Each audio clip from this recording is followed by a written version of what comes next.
Fikir üreticisi Dijital Yayınları'nın sunduğu Merkeziyetsiz Gelecek Podcast'ini dinliyorsunuz. 2009 yılında Bitcoin'e blok zincirine taşınmaya başlayan dünya, bugün kripto paralardan akıllı kontratlara, açık kaynak kodlu protokollerden, merkeziyetsiz uygulamalara ve organizasyonlara uzanıyor. Siz de merkeziyetsiz geleceğe giden gelişmeleri, inovasyonları, sektörden haberleri, Furkan Saatçıoğlu ve Doğancan Ertaş'ın derlediği ve yorumladığı haftalık Merkeziyetsiz Gelecek Podcast'inde dinleyin. Kemerlerinizi bağlayın ve yolculuğun tadını çıkın. Merhabalar herkese. Her hafta yarının zincir üstü dünyasını bugünün gelişmelerine bakarak yorumladığımız Merkeziyetsiz Geleceğe hoş geldiniz. Ben Doğancan Ertaş. Ben Furkan Saatçıoğlu. Furkan selam. Selam. Bugün spekülasyonlar, bugün Bitcoin dünyasındaki konuşmalar, bir sürü olan yeniliklerden bahsedeceğiz. Yeniliklerden daha çok aslında seminerler ve bir araya gelişlerden bahsedeceğiz. Çok yakında bütün dünyanın gözü kulağı B-Word etkinliğindeydi. Zannedersem bütün gün sürdü değil mi? Böyle 12-13 saat süren bir etkinlikti ama etkinliğin en önemli yani prime time olayı neydi? Jack Dorsey, Elon Musk, Cathie Wood ve Steve Lee'nin birlikte olduğu Fantastik Dörtlü ekibinin Fantastik Dörtlü'yü konuşacağız. Ben Mahşer'in dört atlısı diyorum. Sen Fantastik Dörtlü. Müthiş ekip. Biri Twitter'ın CEO'su Jack Dorsey. Elon Musk zaten SpaceX Tesla başkanı. Cathie Wood da onun da ARK Investment'ın CEO'su. İnovasyona yaptıkları yatırımlarla onları da ön planda görüyoruz ve kriptolara da blok zincire de ciddi yatırımlar yapıyorlar. Bir de yine Jack Dorsey'nin kurucusu olduğu Square'in değil mi kripto lead'i Steve Lee birlikteydiler. Elon Musk konuşmaya başladığı gibi dedi ki benim Bitcoin'im var, Ethereum'um var, Dogecoin'im var, SpaceX'in Bitcoin'i var, Tesla'nın Bitcoin'i var. Biz tutuyoruz. HODL. Söyledi. Bunların hepsini teker teker saydı. Hepsini söyledi. Direkt daha başladı. Merhaba arkadaşlar. Merhaba. Ben tutuyorum dedi. Sonra ileride bir daha söyledi. Ben dedik ki sadece pump yaparım. Fiyatı yukarı çıkartırım. Dedi ki azaltmam. Niye azaltayım? Ben para kaybederim. Olur mu böyle şey? Beni sevin arkadaşlar. Çünkü bayağı bir sıkıntı var. Furkan da pek arkadaşlar yani Elon Musk'ı burada seven ben biraz seviyorum. Furkan tepkileri var. Furkan'ın tepkileri var. Tepkileri var. Bu kripto camiası böyle. Hemen adamı var ya yerler. Hemen yerler. Furkan senin en çok böyle aldığın konular, değinmek istediğin ya şu ne acayipti bak konuştukları konu dediğin ne vardı? Çünkü bayağı bir konuya da değindiler. Benim de notlarım var arasında. Başlayalım. Evet başlayalım. Belli ki Doğancan Elon Musk'ın kulağını birileri çekmiş. Çünkü tedbirli gelmişti. Söylediklerine gerçekten dikkat etti. Normal tweet attığı dönemlerdeki dikkatsizliği yoktu diyelim. Şimdi spekülasyon yapmayalım. Elon Musk'ı severim aslında ama son dönemde kriptoya biraz zarar verdi. Çünkü manipülasyon yapmayı çok seviyor kendisi ve kriptoda özellikle etkili olduğu ortamlardan biri. Özellikle Dogecoin özelinde. Kişisel olarak bunu tuttuğunu söylemesi önemli tabii. Sadece speküle etmediğini gösteriyor. SEC bu konuda ne düşünecek bilmiyorum price manipulation yaptığı için ama fiyatı dalgalandırdığı için genellikle ve tuttuğu için bunu bir yatırımcı olarak ne diyecek bilmiyorum. Zamanla göreceğiz kripto piyasaları daha regüle bir hale geldiği zaman. Ama burada üçünün de özellikle Steve Lee moderatör olduğu için diğer üçlünün görüşlerini açık şekilde aldık. Gelecek hakkında ne düşünüyorlar? Bitcoin'i gelecekte nasıl görüyorlar? Bunları duyduk. Bu önemliydi. Genellikle Cathie Wood ve Jack Dorsey burada Bitcoin özelinde gitmeyi tercih ettiler ve Bitcoin konuştular. Elon Musk biraz daha Ethereum ve Dogecoin'de dahil ederek aslında kripto konuştu diyebiliriz. Evet. Tabii gündemde olan önemli konulardan biri de o sürekli konuşuldu. Bu enerji tüketimi konusu. Değil mi? Nasıl sürdürülebilir hale getireceğiz bu Bitcoin'i, blok zinciri nasıl daha sürdürülebilir hale getireceğiz? Elektrik konusunda neler yapacağız diye konuşmalar olmuştu. Tabii ona bir virgülle Tesla biliyorsunuz yani Bitcoin'le ödeme alıyor. Bitcoin'le ödeme yapabiliyorsunuz. Bunları devam edeceğini söyledi. Bu da önemli bir nokta tabii. Çünkü daha önce söylediğin Elon Musk'ın Bitcoin'in ciddi bir düşüşüne sebep olduğunu e, yani sebeplerinden biri olarak söyleyelim en azından. Değil mi? Çok büyük bir enerji sarfiyatı olduğu ve bu yüzden Bitcoin alımlarını biraz durduracaklarını söylemişti. Ama bunları devam ettiklerini söylediler. Şimdi birkaç bununla ilgili de e, çalışmalar olduğundan bahsettiler. İşte sürdürülebilir enerjiler, yani sürdürülebilir enerjiyle işte eğer bir rüzgar türbünü veya bir güneş santrali yapılacaksa bununla bir bataryayı, gelişmiş bir bataryayı bunu birleştirmeyi ve bunu birleştirerek yani ikisinin gücünü birleştirerek bir çözüm üretebileceklerini üzerine durdular ve bu da aslında e, bu enerji problemini çözebilecek bir noktada. Değil mi? Sen neler düşünüyorsun bu noktada? Evet, şimdi zaten Tesla ilk Bitcoin'le ödeme almayı durdurduğu zaman Elon Musk sanki ilk kez duymuş gibi Bitcoin madenciliğinde kullanılan enerjinin çoğu geri dönüştürülebilir değilmiş diye bir spekülasyonla ödeme almayı durdurmuştu. Ellerindeki Bitcoin'in sadece çok düşük bir miktarını satmışlardı o dönem. Şimdi daha dün bu arada yeni bilançoları açıklandı. Satış yapmamışlar. Bu mutlu edici bir haber. Ve konferansta söylediği sürece e, dedi ki ödeme almaya devam edeceğiz aynen senin de söylediğin gibi. Hatta burada Jack Dorsey'i de biraz sıkıştırdı Elon Musk. Hani ben bak Tesla'ya Bitcoin'le ödeme alıyorum. Sen ne yapacaksın? Twitter reklamcıları Bitcoin'le ödeme yapabilecek mi diye sorular sordu. Jack Dorsey de aslında zihninde daha büyük bir Bitcoin'e entegre edebileceği plan olduğunu gösterdi. Ve sadece reklamcılara ödeme alma özelinde değil. Eğer Twitter'ı kurduğumuzda Bitcoin olsaydı bunun çevresinde çok daha fazla sistem de geliştirebilirdik. Belki ileriki adımlardan biri reklamcılardan Bitcoin'le ödeme almak olabilir. Ama aklımızda Bitcoin'i Twitter'ın daha çok operasyonuna entegre etme fikri de var dedi. Bu da umut doğuran noktalardan. Sürdürülebilirlik noktasında da Elon Musk eğer tekrar Bitcoin madenciliği sürdürülebilir bir seviyeye gelirse ödeme almaya devam edeceğiz demişti. Şimdi direkt tarih vermedi tekrar devam etmelerine dair ama böyle giderse devam edeceğiz ödeme almaya dedi.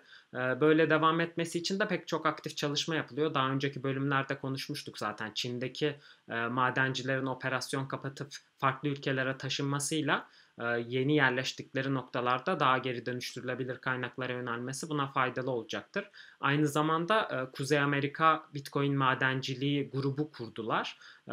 Michael Saylor'ın başında olduğu özellikle belli aralıklarla seminer de yapıyorlar. Orada bir transparanlık raporu yayınlıyorlar ve ne kadar Bitcoin madenciliği geri dönüştürülebilir enerjiyle desteklenir oldu diye açıklıyorlar.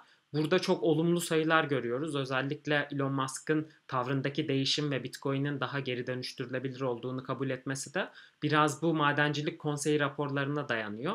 Çünkü orada ne kadar pozitif bir şekilde seyrettiğini görüyoruz. Yani geri dönüştürülebilir enerji açısından Bitcoin madenciliği umut vadeden günler bekliyor.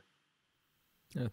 Ya sürdürülebilir enerjide dünyada da tabii bu problem. Yani çok fazla bunlar Türkiye'de de bir sürü şirket açıldı ve çok büyük hızla da battı. Niye? Batmasının arkasındaki çünkü fazla enerji ortaya çıkartıyor ama o enerjiyi bir depolayacak bir öyle bir teknoloji yeterli bir teknoloji yoktu ve onu tekrar sürdürecek. İşte bununla ilgili bir sürü çalışma var aslında. Tesla motorları belki burada yani bir noktada kullanılabilir çünkü çok benzer bir noktadan gidiyor.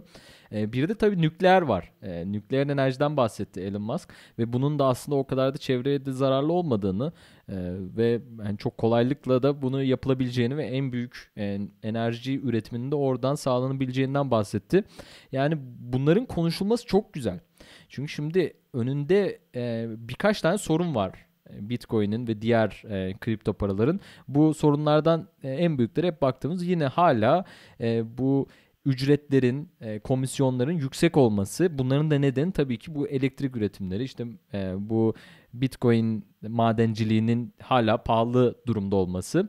Bunları aşabileceğimiz bir noktaya gelebilirsek çok iyi olur. Bir de şeyden bahsetti. ikinci second layer, yani ikinci katmanı, Bitcoin'in ikinci katmanının şirketleri, küçük şirketler için çok faydalı olabileceğinden bahsetti. Yani bu Lightning Network dediğimiz bundan bahsettim. Bunlar hakkında da ufak bir konuşalım mı Furkan? Tabii ki. Öncelikle söylediğin şeylerin ilk bölümü hakkında bir şeyler eklemek istiyorum. Bir, dediğin gibi nükleer çok önemli. Evet, dünyada Çernobil'den dolayı bir nükleer korkusu var. Ama yani günümüz teknolojisi çok değişti, bayağı gelişti. Aslında nükleer çok şey vaat ediyor ve doğa için de zararsız olduğu için aslında çok tercih edilebilir enerji üretim seçeneklerinden biri haline gelecek. Çünkü oldukça verimli ve çevreye zarar vermiyor. O yüzden nükleere büyük bir eğilim göreceğiz ve bu nükleer enerjiyi Bitcoin madenciliğinde kullanmak gerçekten çok akıllıca. Onun dışında dediğin gibi neden bu sürdürülebilir enerji projeleri başarılı olmadı? Enerjiyi hemen kullanmak gerekiyor dedin. Aslında burada Bitcoin'e bir kullanım alanı doğuyor. Siz bir enerji ürettiğinizde eğer onu belli bir süre içerisinde satamayacaksınız veya bunu uzun vadeli bataryalar içerisinde tutamayacaksanız o zaman anında bir kullanım alanı bulmanız gerekiyor ki boşa gitmesin. Bitcoin madenciliği burada çok güzel bir alan açıyor. Ürettiğiniz ekstra enerjiyi anında Bitcoin madencilik cihazlarıyla aslında farklı bir forma çevirerek, yani bir para, bir değer saklama aracına çevirerek saklayabiliyorsunuz. Ve bu Bitcoin madenciliğinin aslında artık enerjiden faydalanarak kullanılabileceğini gösteriyor. Çok güzel bir kullanım alanı. Böylece ekstra enerji bile üretmiyorsunuz. Tam tersine elinizdeki fazla ve yok olmaya mahkum enerjiyi kullanıyorsunuz. Bu çok güzel bir kullanım alanı. Buna dikkat çekelim. Onun dışında dediğin ikinci aşamaya geçebiliriz. Eğer bu konuda başka sorun yoksa takip edecek. Güzel, yani nükleer, şimdi hep tabii bir korku oldu. Türkiye'de de burada nükleer yatırımları yapılıyor ama yani her şeyde olduğu gibi bunların da tarzları var. Yani eski teknolojiyi kullanıyorsan evet tehlikeli. Eski teknolojiyle yapıyorsan tehlikeli ama yani şimdi bu SpaceX'in kullandığı mesela roketle 1970'te kullanılan, Rusya'nın hala kullandığı roketler arasında uçurum var, yani aynı değil.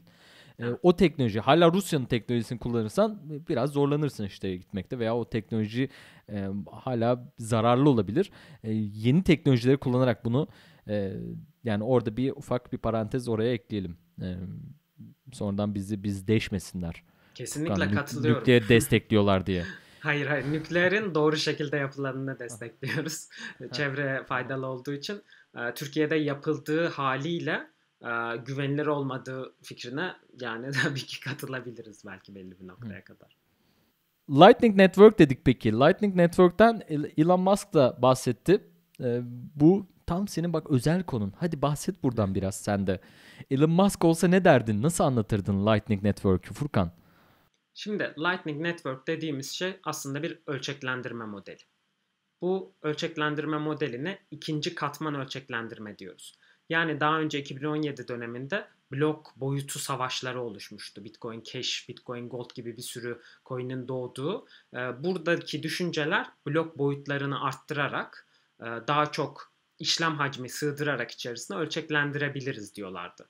Ama aslında çok verimli bir model değil bu. Yani blok boyutunu 2'ye katla, 3'e katla, saniyedeki 7 işlem sayısını 14'e 21'e çıkar. Burada ne kadar arttırabilirsin? Burada Visa, Mastercard binlerce işlem yapıyor saniyede.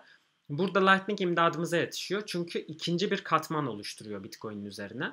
Ve kişilerin bu ikinci katmanda birbirleriyle alışveriş yapmalarını sağlayarak sadece belli noktalarda Bitcoin ana zincirine işlemin yazılmasını sağlayıp çok fazla maliyet avantajı, hız avantajı gibi pek çok avantaj sağlayarak ölçeklendiriyor aslında.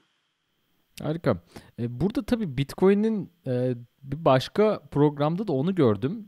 Bitcoin aslında ölçeklendirilemeyecek bir şey olduğundan da bahsediyorlar ama bu Lightning Network herhalde bunu e, yani bunun açısından en önemli noktası gibi. Yani katman katman böyle bir şey gibi, soğan gibi düşünmek lazım değil mi? Hani her Evet. katmanda farklı bir güzellik var ve açtıkça da daha içine, zincirine ve merkezine inebileceğiz. Tabii ve pek çok ikinci katman çözümü olabilir. Lightning Network sadece bunlardan biri.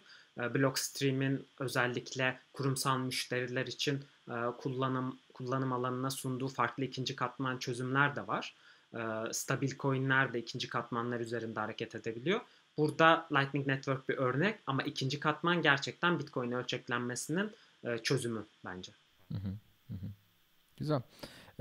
Yani programın şöyle biraz yani bu B-Word fantastik dörtlülerin biraz sonuna şöyle getirelim. Bir toparlayalım. Yani genel hava çok güzeldi aslında. Yani izlemeyenlere tavsiye ederiz. YouTube'da var hala. ARK Investment yayınladı. Tekrarı var.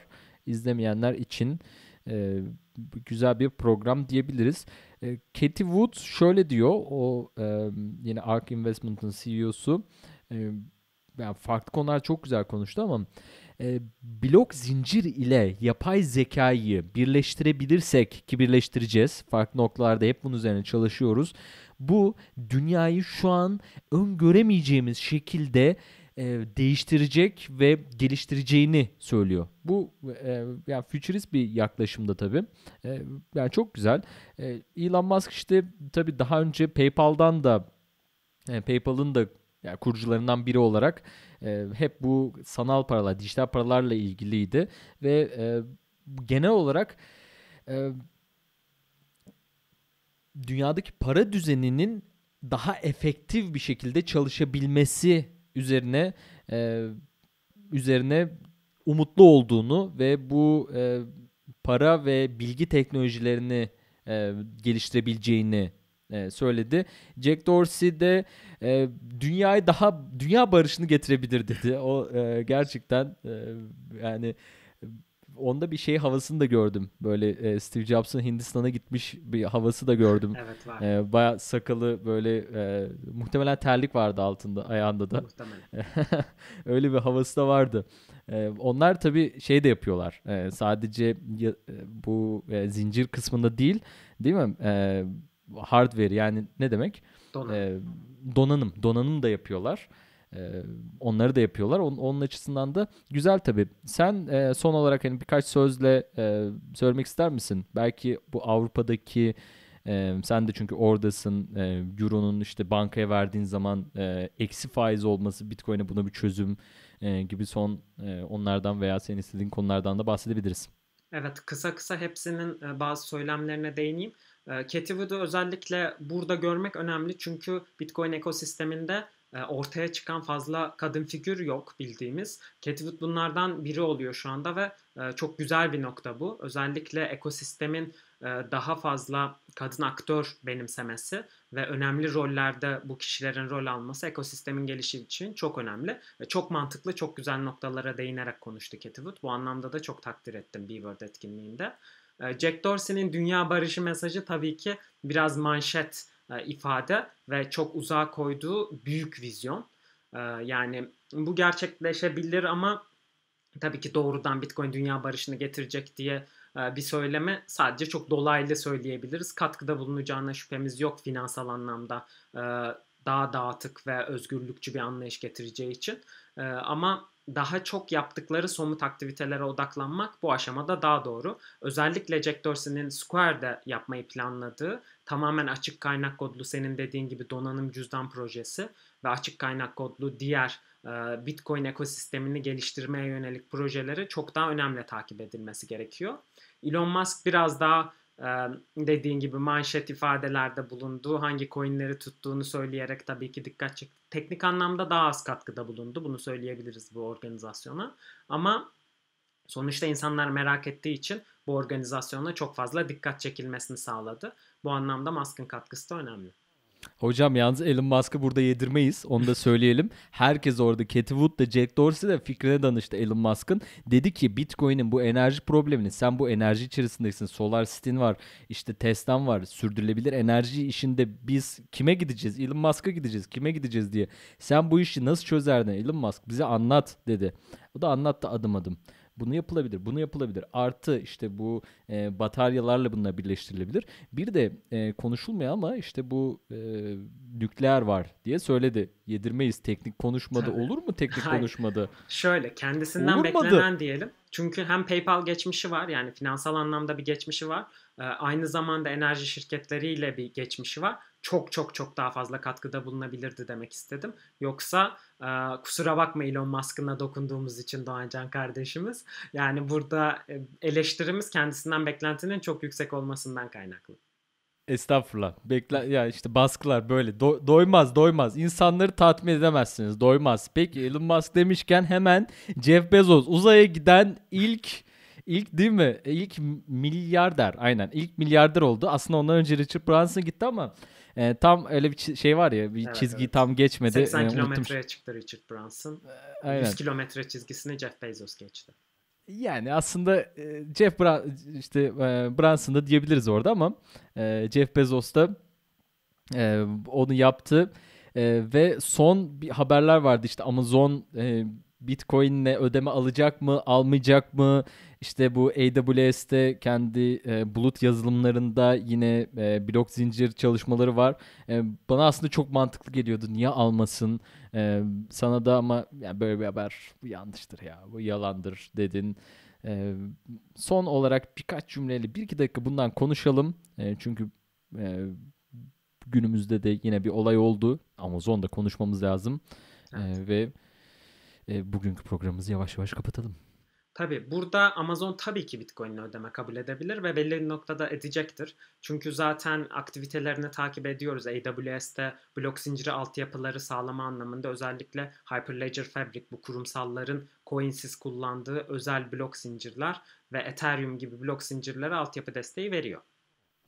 AWS derken bu arada Amazon Web Services, yani Amazon'un web hizmetleri diye işte bulut yazılımları var. İşte içinde bir sürü farklı yazılımlar, bulutlar var. Yani ondan da ufak bir geçelim. Lütfen devam et. Evet, buna değinmek önemliydi. Teşekkürler. Burada altyapı desteğini veriyor ve operasyonların o kısmında blok zincirde gelecek olduğunu düşünüyor ve araştırmaları olduğunu biliyoruz. Buradaki söylenti daha çok Amazon'un doğrudan Bitcoin'le ödeme alıp almaması ve satışlarını bu şekilde gerçekleştirip gerçekleştirmeme üzerineydi. Ben haberin kredibilitesine çok inanmadım çünkü İngiltere'de çok küçük bir haber kaynağına dayalı ve tamamen anonim bir Amazon çalışanının söylemine dayalı olduğu söylenerek yapılan bir haberdi. Yani çok fazla güven vermedi açıkçası ve Amazon da ışık hızında yalanladı bunu. Henüz böyle somut bir planımız yok ama kripto paralarla ne yapılabileceği üzerine çalışmalarımız sürüyor diye de bir açık kapı bıraktı. Bu da olumlu sayılabilecek bir gelişme, ışık hızında yalanlanmasına rağmen. Bence Elon Musk fazla para kazanmasın diye Jeff Bezos hemen elini atıp söylentilerin önünü kesti ki Bitcoin'in fiyatı daha fazla artıp Tesla'yı, SpaceX'i Blue Origin'in rakibi şeklinde daha öne geçirmesin. Amazon henüz bilançosuna da Bitcoin almadı, öyle değil mi? Veya başka kripto paralarda, ya da açıklamadı en azından.